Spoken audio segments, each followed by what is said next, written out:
All right, let's dive into this. The Apollo program. I think everyone has seen those amazing pictures of the moon landing, but today we're going deeper, beyond the moonwalks and the spacesuits. Yeah, definitely. Like you said, it's easy to just think about the Cold War rivalry, that whole space race thing with the Soviet Union. But there's so much more to it. So much more. Okay, so let's start with that Cold War backdrop. We all know that famous 1962 speech, President Kennedy, reach the moon before the decade is out. Mm, But it was like more than just beating the Soviets, right? way more. I mean, Kennedy really knew how to sell it. It was about science, education, technology, pushing the limits. It was like this national project. Yeah, totally. And yet, even with all that inspiration, some people weren't so thrilled. I mean, folks like Ralph Abernathy, Gil Scott-Heron, they were like questioning the cost, Yeah. especially with all the social inequalities going on back then. Yeah, and it's a good point to bring up. Our sources definitely don't shy away from that debate. Yeah. You can have a big inspiring goal, but you need people to be on board. You need that buy-in. It's got to be clear how it benefits everyone, not just a select few. It can't just be about like reaching for the stars. Everyone needs to feel like part of the journey. Exactly. And speaking of reaching for the stars, it's crazy how risky Apollo actually was. When Kennedy gave that speech, they didn't even have a solid plan for how to actually get to the moon. Seriously. The whole world is watching, you've got this deadline, and you're just figuring it out on the fly. That's wild. What were their options even at that point? Okay, so they had three main ideas: direct descent, Earth orbit rendezvous, and then this thing called lunar orbit rendezvous. Laura was super complicated, never been tried before, but it ended up being crucial. Talk about a gamble. Makes you wonder, was this whole risk-taking thing just built into NASA from day one? Or did it like evolve as they went along? Well, at first, NASA was, like any big organization, a lot of red tape, communication issues. Everyone was kind of in their own little world. Like, remember Gus Grissom? During a test for Apollo 1, he was so frustrated he yelled out, "How are we going to get to the moon if we can't talk between 2 or 3 buildings?" Yeah, that's a famous quote. And kind of foreshadowing too, right? Because the Apollo 1 fire was partly because of those communication problems. Exactly. It was just devastating losing those 3 astronauts. That really hammered home the risks. But it also forced them to rethink everything: safety protocols and the whole way they were structured. So more safety, sure. Yeah. But did they become more hesitant about taking risks? No, it was actually the opposite. They knew they had to keep pushing, but now it was about calculated risks, adapting and learning from everything, good or bad. And a lot of that shift was because of this guy, George Mueller. Mueller, yeah. His name's all over our sources. What did he do that was so different? He's the one who brought in this thing called matrix management. It was pretty radical at the time. Teams weren't isolated anymore. Now everyone had to communicate across different departments. Information was flowing. Problems got solved faster. It totally shook things up. So he blew up the silos. But for our listeners who aren't like management gurus, can you break down what matrix management actually is? Yeah, sure. Think of it like a grid. You've got your project teams on one side and then like the different departments: engineering, design, testing, all that on the other side. Each person reports to two bosses: a project manager and a department manager. That way, everyone's focused on the big picture, but still has their own specialty. So you've got people looking out for both the details and the big goals. That's a huge change from how most organizations worked back then. It really was. And it made NASA so much more adaptable. Remember that crazy 1202 error during the Apollo 11 landing? Oh yeah, that one gets me every time. A 23-year-old engineer basically saves the whole mission. John Garman, total legend, alarms going off, just minutes to landing. But he figured out the code was just a computer overload. They didn't abort, the Eagle landed. That's what happens when you have smart people who are empowered to make decisions. Talk about grace under pressure. Uh-huh. So we're seeing how risk-taking and this whole organizational shakeup were crucial. But what about those unexpected benefits, those things that just kind of popped up along the way? Right, the spillover effects. Exactly. Tell us about those. Well, you see, innovation never goes in a straight line. You're aiming for one thing and suddenly, boom, breakthrough in something totally different. Like, for example, the lunar module needed a small guidance system, right? Right, because space is limited. Exactly.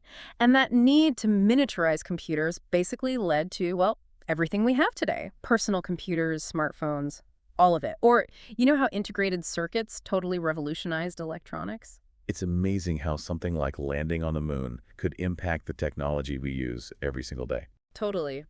But it wasn't just about the gadgets themselves. The Apollo program created this whole culture of innovation. It inspired generations of, scientists, engineers, entrepreneurs. It proved what we can do when we really put our minds to something. And we'll be right back after a quick break. And we're back with our deep dive into the Apollo program. So before the break, we were talking about those amazing unexpected benefits, the spillover stuff. Yeah, those ripple effects are fascinating, aren't they? Totally. But we also kind of left off on a cliffhanger. We got to talk about money. Outcomes-based budgeting, right? How did NASA justify spending so much? And is there anything we can learn from that? Right, because it wasn't cheap. Even back then, Congress was giving them a hard time about the cost. The sources say, adjusted for inflation, it comes out to something like $260 billion. Wow.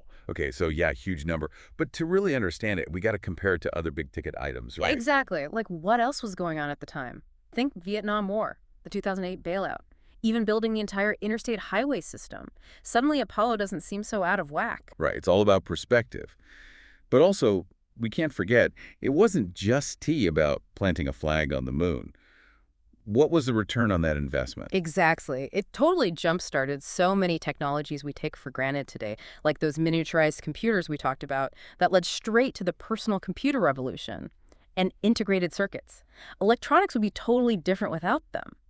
These weren't just abstract discoveries. They had a real impact on the economy that we still feel today. So it's about looking at the big picture, not just how much you spend, but the value you get back. Exactly. And that's a lesson anyone can use. Leading a team, running a company, even just trying to get your idea funded. Don't just focus on the upfront costs. Show them the potential, the long-term impact. Yeah, like they say, you got to spend money to make money. But it sounds like NASA wasn't just throwing cash around. Oh, definitely not. One of the things that made them so effective was having real experts in-house, especially in the science, tech, and engineering departments. Why was that so important? It meant they could be smart about working with private companies. They could evaluate proposals, manage contracts. They didn't get taken advantage of, which can happen a lot with these kinds of partnerships. Yeah. Capture, they call it. They kept control of the mission, made sure it served everyone's interests, not just a few companies. So they were bold, but not reckless. That's a pretty good combo. Okay, I got to geek out for a second here. Those technological spin-offs from Apollo always blow my mind. Did you know that digital image processing, like the stuff they developed to analyze lunar photos, that ended up having a huge impact on medical imaging? Oh, yeah. SANs, MRIs, all thanks to Apollo research. It's incredible how space exploration can lead to things that save lives here on Earth. Right. And that's just one example. Lightweight, fire-resistant materials for spacesuits. Now, firefighters and first responders use similar stuff. Amazing. I wonder how much of this spillover was planned versus just happy accidents. That's a great question. Some of it they definitely anticipated. But a lot of it was just, serendipity. That's what happens when you create a culture of pushing boundaries, thinking differently. You stumble onto things you never expected. So how do we do that today? Can you actually plan for serendipity? I mean, it's not about just leaving things to chance. Look at NASA. Even with all the pressure to get to the moon, they kept funding research that wasn't directly related. They knew those unexpected connections could be gold mines. So maybe it's about exposing ourselves to more diverse ideas, Right. collaborating with people from different backgrounds, even just like giving ourselves time to think and explore. Exactly. And luckily, it's easier than ever to do that. We have so much information at our fingertips. Conferences, books, online communities, talk to people who see the world differently. You never know what might spark that aha moment. Okay, so shifting gears a bit. We've talked a lot about the tech, but Apollo was about more than just machines, right? It was the people, the human side of it all. Totally. It's about human ingenuity, perseverance.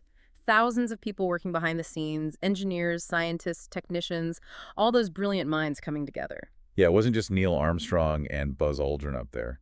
And actually, our sources point out something pretty amazing.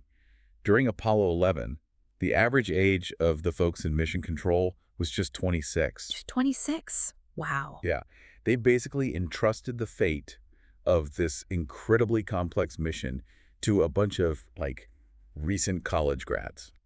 That's wild. Talk about trusting your team. It shows you what can happen when you create that culture of mentorship and empowerment. They were willing to bet on young talent, and those young people stepped up. And it wasn't just about empowering individuals, it was about teamwork. Remember that matrix management thing? Well- That was all about breaking down barriers between departments and getting people to work together more effectively. So some serious leadership lessons there. What can we learn from how NASA motivated and managed those teams to achieve something so ambitious? That's something we can definitely dig into in part 3. Definitely. Because Apollo wasn't just about reaching the moon. It was about showing what humans can do when we work together with a shared purpose, a build vision, and the willingness to push beyond what we think is possible.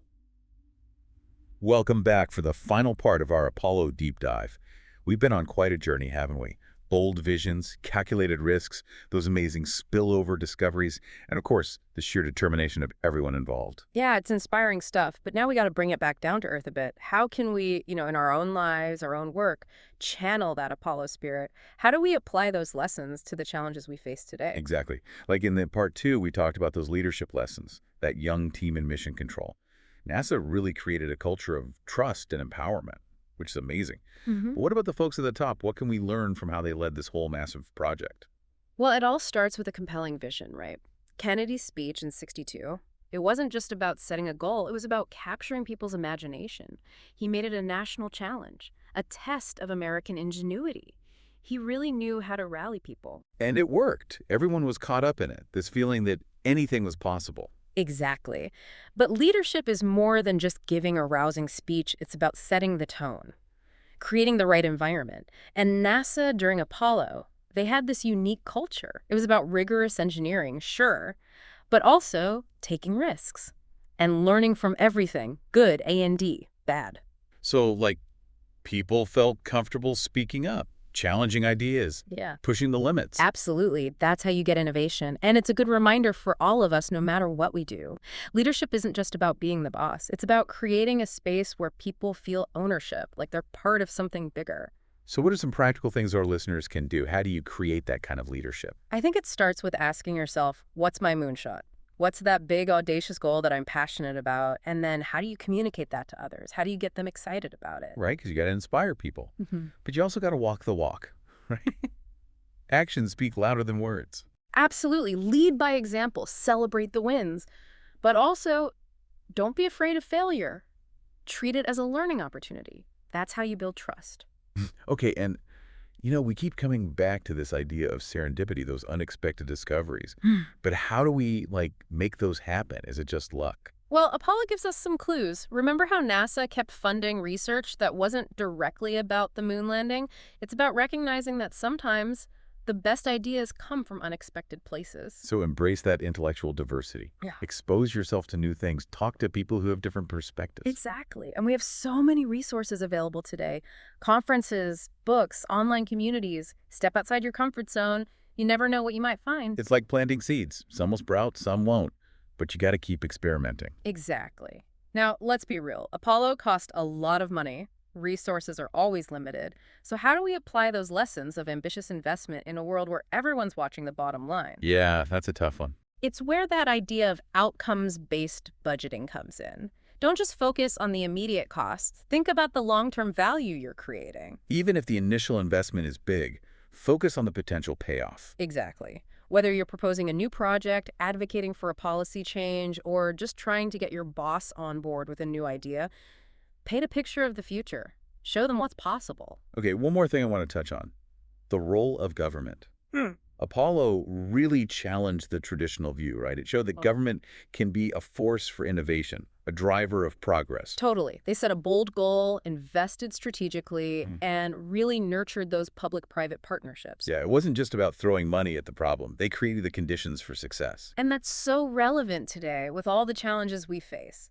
Climate change, pandemics, inequality, these are complex problems that need big, bold solutions, and government has to play a role. So it's not about government versus the private sector. It's about finding that synergy, working together. Absolutely, and it takes courage, vision, a willingness to think big, and to embrace a more active role for government in solving these really tough problems. As we wrap up our deep dive into Apollo, I keep thinking about that iconic Earthrise photo taken from lunar orbit during Apollo 8. Oh yeah, that one is powerful. Seeing our planet like that, fragile, beautiful, it really shifted people's perspective. It became a symbol of the environmental movement, right? This reminder that we're all connected. And it was totally unplanned. a serendipitous outcome of this mission to the moon. It's a beautiful example of how exploration can lead to unexpected consequences, not just in space, but in ideas, pushing boundaries, embracing the unknown. So what's the most provocative thought we can leave our listeners with? How about this? What's your Earthrise moment? What's that seemingly impossible thing that you're passionate about? What could we achieve if we applied those Apollo lessons to the challenges of today? It's about daring to dream big, collaborating, never giving up. The legacy of Apollo isn't just about landing on the moon. It's about showing what humanity can do when we set our minds to something. It's about proving that the impossible is, well, possible. Thanks for joining us on this journey into the world of Apollo. Hopefully you found it as inspiring as we have. And if you're hungry for more, check out the source material. Especially Figure 1 and Table 1, they've got a fascinating list of all the tech spin-offs from Apollo. You'll be amazed at how much of our modern world is connected to that mission. Until next time, keep exploring, keep questioning, and keep reaching for the stars.